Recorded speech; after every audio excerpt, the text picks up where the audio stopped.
Here we are about to begin week 7. Can you believe that? What was a challenge to begin our new normal has now started to feel normal. I want to tell you, I appreciate the feedback that so many of you have shared with me. All of you have been very gracious with your words. You appreciate starting the week with a bit of encouragement. And somebody even shared, Jennifer, you make me feel like everything's going to be okay. I have to admit, this week I did wonder, is everything going to be okay? So your encouragement helps me. Thank you very much. I appreciate it. It's pretty ironic that last week I shared with you about our emotions. And when emotions run high, our decision-making ability and our love can tend to run low. I thought that we were coming out of an emotionally charged week. Little did I know I was entering a week that would be very challenging emotionally. I had conversations that were difficult, was sent things to read that after reading I didn't want to read, went into several situations with a plan, and about 15 seconds in realized this is not beneficial, this plan here, and had to regroup. A couple of those situations just said, can we just pray? Which is probably what we should have done in the first place, but the Spirit worked and we prayed. And so I was coming into the end of the week thinking, what am I possibly going to share to encourage them from Monday morning? I got nothing. I feel empty and depleted. And I was encouraged to just be vulnerable and be myself. So that's what I'm doing. Here we go.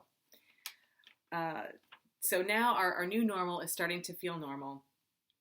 And as there is conversation about reopening and different states around us are making decisions, I started to feel some things. And I thought, wait, what am I feeling? I'm feeling tired and afraid.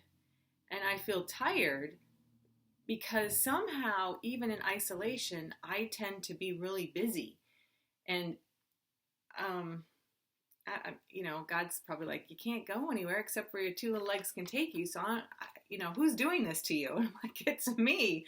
I'm the common denominator.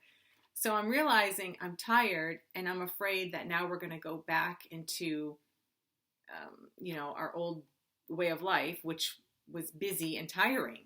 So I'm going to go from tired to tired. And then, and that makes me afraid. And I've realized I like being home a lot. I have always been a homebody, but I've never really had the luxury, at least as an adult, to actually be a homebody. And I like being home. I like being home at night. Okay, we do the, once a week we'll go for a drive and wave to somebody from afar. And, yes, there are things I miss. I miss my friends, of course, but I don't miss the nonstop busyness. And talking to some of you this week, I know you don't miss it either.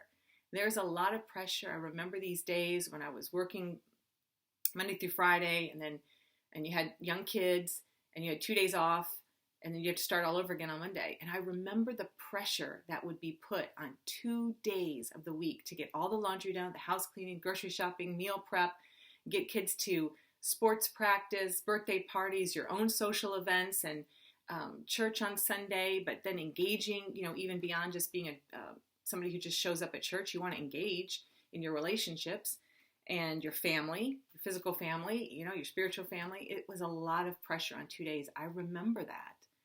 And even though my kids are grown, I can understand that because it's human nature and it's our society to put a lot of pressure on ourselves.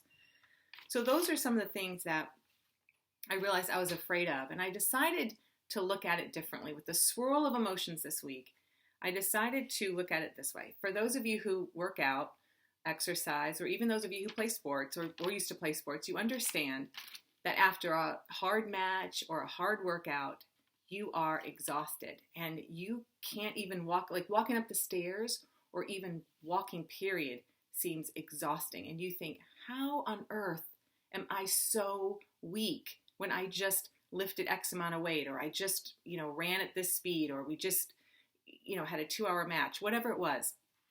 You feel weaker, but your muscles are stronger. You've pushed them to exhaustion and they're stronger. And so in the spirit of 1 Timothy 4:8, when it says that physical training is of some value, but godliness holds value for all things, and promises for today and for the future, I thought, you know what? I'm going to look at it this way. This past week, my emotional muscles were pushed. My heart, my love was pushed. And though I feel depleted and I feel weak, I believe I'm stronger. And that strength is going to help me face my fears, face my fatigue, and move into the future, whether it means reopening or lifting the restrictions or extending isolation or somewhere in between, or maybe it's changing from day to day. We're not really sure what it is, but that's going to help me.